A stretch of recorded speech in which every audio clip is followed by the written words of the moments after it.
Hi hello எல்லாருக்கும் வணக்கம். எல்லோரும் எப்படி இருக்கீங்க? இன்றைக்கி கிராமத்தில் இருக்கிற நம்ம வீட்டில் நான் அப்புறம் பசங்க எல்லோரும் சேர்ந்து இப்பி யூஸ் பண்ணி கொத்து நூடுல்ஸ் தான் செய்ய போகிறோம்.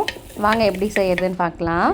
ஃபஸ்ட்டு அடுப்பு ரெடி பண்ணிக்கிட்டோம் செங்கல் வச்சு. அதுக்கப்புறம் அடுப்பை நல்லா பற்ற வச்சுட்டு ஒரு வானல் வச்சு ஃபஸ்ட்டு இப்பியை வந்து வேக வச்சு எடுத்துக்கலாம். எனக்கு தெரியுங்க நூடுல்ஸ் ஹெல்தி ஃபுட் இல்லை அப்படின்னு. நம்ம ரெகுலராக அதை கொடுக்கக்கூடாது பசங்களுக்கு. எப்போவாவது ஒரு டைம்னால் பரவாயில்ல, எப்போவாவது ஒரு டைம் வந்து நீங்கள் பசங்களுக்கு செஞ்சு கொடுக்கலாம். இப்போ வந்து அடுப்பு நல்லா பற்றிருச்சிங்க.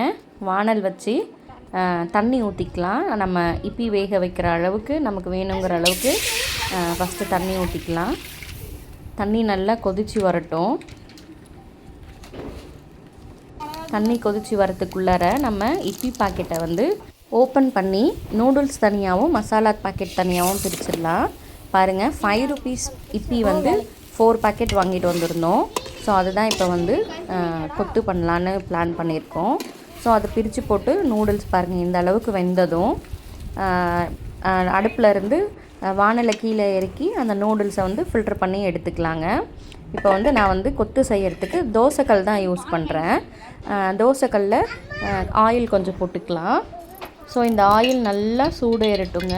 சூடு ஏறும்போது சூடு ஏறினதும் ஒரு கொத்து கருவேப்பிலை, இது கூட நான் நறுக்கி வச்சுருக்கிற ஒரு பெரிய வெங்காயம் வந்து ஆட் பண்ணிக்கிறேங்க. வெங்காயம் நல்லா வணங்கி வரட்டும். வெங்காயம் நல்லா வணங்கி வர வரைக்கும் நம்ம இந்த மாதிரி பரட்டி கொடுக்கலாம். ஸோ இது தோசைக்கல் அப்படிங்கிறதுனால கொஞ்சம் கீழே விழ தான் செய்யும். பார்த்து பரட்டி எடுங்க நீங்கள் செய்யும்போது. ஒரு தக்காளி வந்து நான் பெரிய தக்காளி ஒரே தக்காளியே கட் பண்ணி எடுத்திருக்கேன். அதுவும் நல்லா வந்து சாட்டையாகி வரட்டுங்க. இது கூட 1.5 ஸ்பூன் கறி மசாலா, ஒரு 1/4 டீஸ்பூன் மஞ்சள்தூள், 1/2 டீஸ்பூன் மிளகாத்தூள் வந்து நான் சேர்த்துருக்கேங்க. உங்களுக்கு வேறு மசாலா நீங்கள் ஆட் பண்ணணும், சிக்கன் மசாலா அந்த மாதிரினாலும் ஆட் பண்ணிக்கலாம். கரம் மசாலா, சிக்கன் மசாலா, கொஞ்சம் சால்ட்டு போட்டு இதை வந்து நல்லா பரட்டி கொடுத்துக்கலாங்க. இப்போ பரட்டி கொடுத்து முடிச்சதுக்கப்புறம் நம்ம எடுத்து வச்சுருக்கிற இப்பி நூடுல்ஸை வந்து நம்ம தோசை கல்லில் வந்து ஆட் பண்ணிக்கலாம். ஸோ இதை ஆட் பண்ணி நல்லா ஒரு பரட்டி எடுக்கலாங்க. ஏன்னா நல்லா தோசைக்கல்லில் வந்து சூடாகட்டும். இந்த இப்பி வந்து நம்ம இப்பி பேக்கெட்டுக்கு இருக்கும்போது அது கூட நமக்கு மசாலா வந்துச்சு இல்லைங்களா, அந்த மசாலாவை வந்து நான் தனியாக ஒரு பிளேட்டில் கட் பண்ணி எடுத்து வச்சுருக்கேன். ஸோ இதை ரெண்டு பரட்டினதுக்கப்புறம் நம்ம அந்த பிளேட்டில் எடுத்து வச்சுருக்கிற மசாலாவை வந்து இந்த மேகியில் வந்து ஆட் பண்ணிக்கலாங்க. ஸோ நல்லா வந்து பரட்டி கொடுங்க.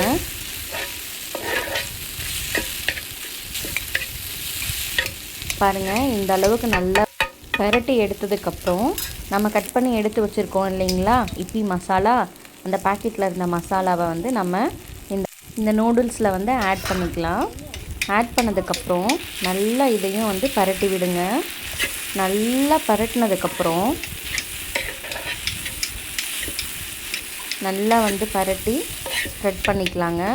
இப்போது ஃபுல்லாக நல்லா இந்த மாதிரி நல்லா கொத்தி எடுத்துக்கலாம்.